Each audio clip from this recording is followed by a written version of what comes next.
এটা দিয়ে ছোটো মাছের ঝাল চচ্চড়ি করব। তো এই ছোটো মাছের ঝালে কি কি দেব দেখে নাও বন্ধুরা। এই দেখো এখানে পাকা লঙ্কা আছে, এই পাকা লঙ্কাটা পেস্ট করে দেব। আর এখানে দেখো পেঁয়াজ কুচি, আর এখানে দেখো বেগুন কেটে রেখেছি টুকরো টুকরো করে, আর এখানে একটা আলু দিয়েছি, আর এখানে কাঁচা টমেটো। তো এই সবজিটা দিয়ে আজকে হবে ছোটো মাছের চচ্চড়ি। তো আমাদের সঙ্গে থাকো বন্ধুরা, আর দেখতে থাকো আমি কি করে তৈরি করি ছোটো মাছের চচ্চড়ি। কড়াই গরম হয়ে গেছে, আর এই যে সরষের তেল দিয়ে দিলাম।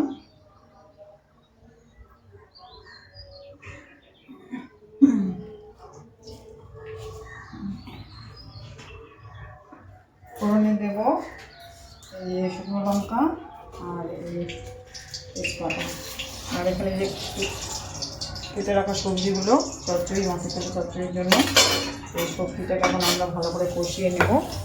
আর এদিকে দেখো এই ছোটো মাছে আমরা এখন দিয়ে দেবো নুন হলুদ দিয়ে দেবো।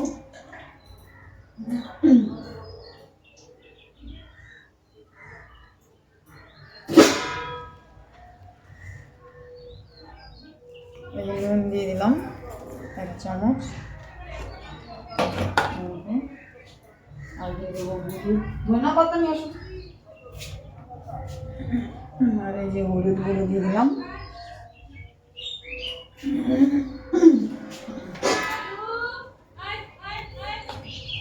আর এদিকে দেখো তেল গরম হয়ে গেছে কড়াইতে, আর এই যে পেঁয়াজ কুচি আছে অর্ধেকটা এখানে দেব, আর অর্ধেকটা আমি মাছে দেব।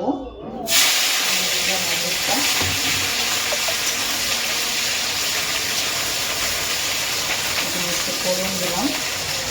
আর এখানে দেখো বাকি যে পেঁয়াজটা আছে এটা আমি এই যে নুন হলুদটা দিয়েছি যে মাছটায়, এই মাছটায় দিয়ে দেবো কাঁচা পেঁয়াজটা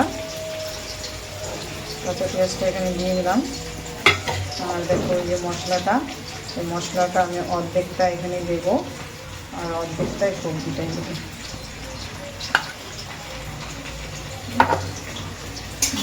আমাদের পেঁয়াজের কালারটাও চলে এসছে ভালো, এই দেখো ইয়েলো কালার হয়ে গেছে। আর এখানে যে সবজিটা রয়েছে সেই সবজিটা এখন আমরা ছেড়ে দেবো।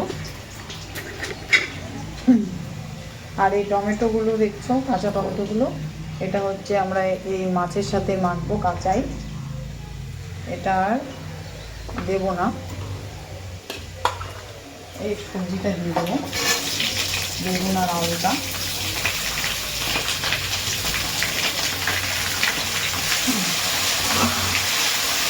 আর এখানে দিলাম মশলাটা দিয়ে দেবো, লঙ্কা আর পেঁয়াজ বাটা।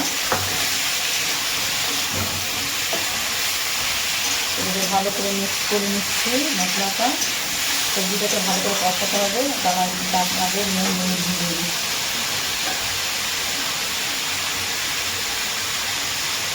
নুন দিয়ে দিলাম, পরিমাণ মতন হলুদ দিয়ে দেবো, ভালো করে মিশিয়ে নেব। ভালো করে মিশিয়ে নিচ্ছি।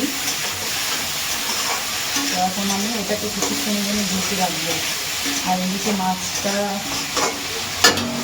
ভিজে দেবো, এটা করবো।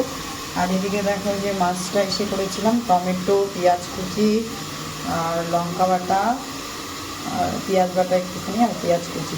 আর এটাকে এখন কাঁচা সরষার তেল দিয়ে ভালো করে মাখবো।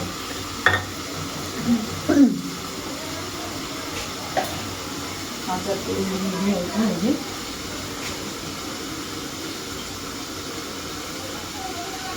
কাঁচা তেল দিয়ে দিলাম। সবজিটা কষা হলে হালকা একটু জল দিয়ে পরে মাছটা দিয়ে দেবো। ছোটো মাছটা ভাজা করলে ভালো লাগে না খেতে। এই দেখো এইভাবে মেখে নেবে তোমরা বন্ধুরা, যেন হাত দিয়ে ভালো করে চটকিয়ে ভালো করে মাখবে মাছটার ভিতরে যেন মশলাটা ঢোকে। তো এটা কিছুক্ষণ ঢাকা দিয়ে রাখবো, মশলাটা ভালো করে সবজিটা কষা হলে তখন দেবো এটা। রান্না করে দেখে নেবো এখন কী হলো।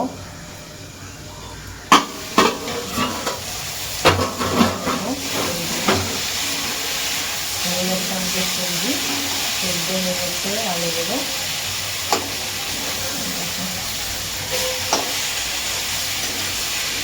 এখন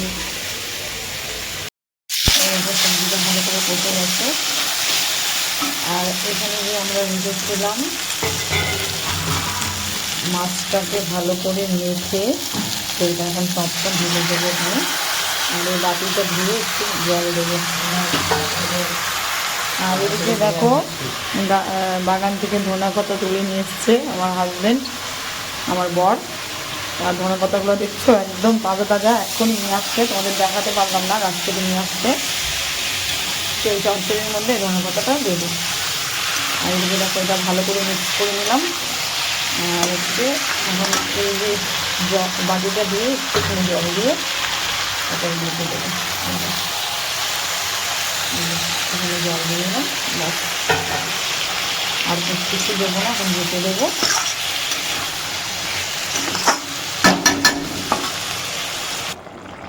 আর এখানে দেখো 4-5টা কাঁচা লঙ্কা চিড়ে দিয়ে দিলাম, কারণ এটা হচ্ছে ঝাল চচ্চড়ি হচ্ছে, তার কারণে লঙ্কা বাটা তো তখন দিয়েছি, পাকা লঙ্কা বাটা। আর এখন দেখো আর একটা পাকা লঙ্কা চিড়ে দিলাম আর একটুখানি কাঁচা লঙ্কা, গন্ধটাও সুন্দর বেরোবে কাঁচা লঙ্কা, এই কারণেই দিয়ে দিলাম। আমাদের চচ্চড়ি হতে আর 5 মিনিট আমি অতক্ষণ ঢেকে দিই। এই দেখো ঢাকনা খুলে দিলাম। আর আমাদের চচ্চড়ির কালারটা দেখছো বন্ধুরা কেমন আসছে, দারুণ দারুণ। এই দেখো, আর যা ঝাল হবে না আজকে, কাঁচা লঙ্কা পাকা লঙ্কা সব দিয়েছি। তো হয়ে গেছে, আমরা এখন ধনা পাতা ছড়াই নামিয়ে নেব। এই যে আমাদের গাছের ধনা পাতা ছড়িয়ে দিলাম, ভালো করে মিক্স করে নেব একটু। এখন গ্যাস অফ করে দেবো, নামিয়ে নেব।